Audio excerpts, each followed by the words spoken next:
the mushrooms, they're intelligent, they're conscious, they have a spirit to them, and they help us come back to homeostasis. So if you imagine the brain, right? Once we turn around like 25-ish, the brain stops growing and it's like formed. And all the neurons and how they fire, they're all connected to like the programs that we're running and our memories and our past and all of these things. So from 25 onwards, there's usually not the same level of growth as there is from 0 to 25. And a big part of that is the brain, although plastic, it takes much more energy for the body to actually change the way that your brain works. So you can imagine it's all about efficiency. So you wake up every day in the same place and you go and you wake up and you brush your teeth and you have a shower and you kind of have your routine. You almost fall into an autopilot during that time period. Yeah, because you the do the same brain, shit every single day. the brain's hardwired that in, like to move that packet of information through a jungle is so much harder than on a highway. So why is all these things hard? And some of those are really good. Like when you're really, like you've been working out for 10 years, it's easy to work out, when you haven't worked out for 10 years, it's hard to wire that in. Right. So it's that same thing, that choice, that pruning. Do I want this? Do I not want this? Right.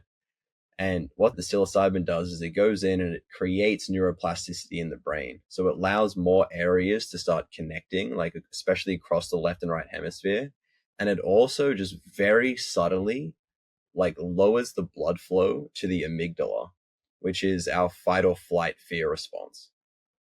So when that starts to quiet down and then the brain is communicating better, the effect is the default mode network, which is literally like the autopilot setting of the brain, begins to get quiet too. And then you're just like, oh, like I have choice now. And one of the things is when you're in a location that you're very used to, your default mode network runs stronger. You're more on autopilot.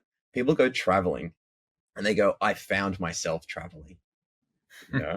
And the reason is that everything's new and it's novel. And the brain, there is no habits built in. So you're experiencing everything like an infant again. And then that's when we're like, oh, I feel so good. I feel so pure. I have so much choice. Everything is so new. There's so much data for me to change, And so the microdosing almost creates that effect in the brain. It's so interesting because something I find infinitely fascinating is decision making.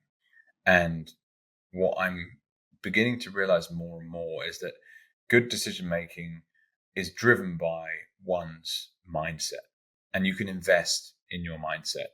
And basically how you get up and behave every single day is driven by obviously your own choices, but those choices are things that you can 100% work on. And what you've just described is potentially just another tool in the toolkit of becoming more sophisticated in one's decision-making processes. And it's, cool. Okay. So would you, after 12 months of doing something like that, what were some of the changes that you saw in yourself as a result?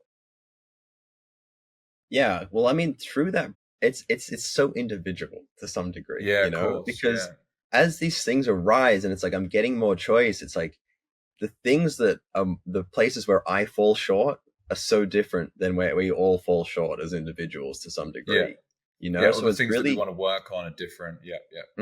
Yeah, absolutely. And everyone finds it through the process. The thing is, like, once you start microdosing, you commit to it for like, I would say honestly, minimum 3 months, and like to continue, it only gets better. Right.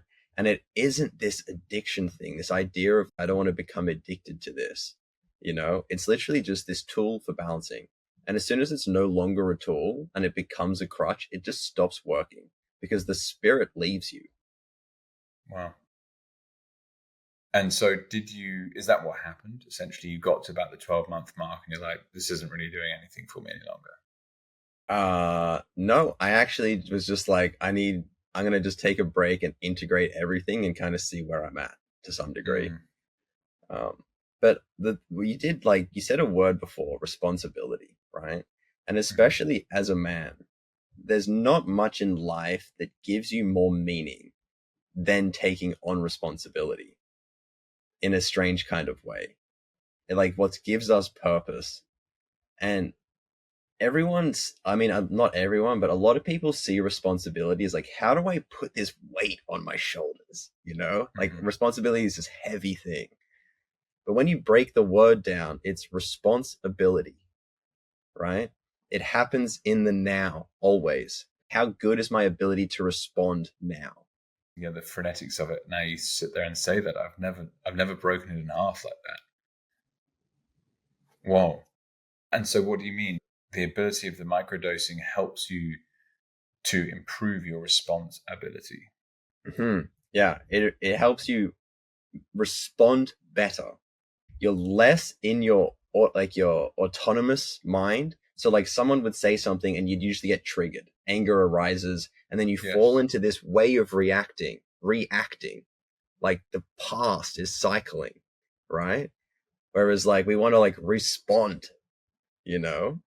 And Mhm. you can't respond from like a place of automation. You can only react.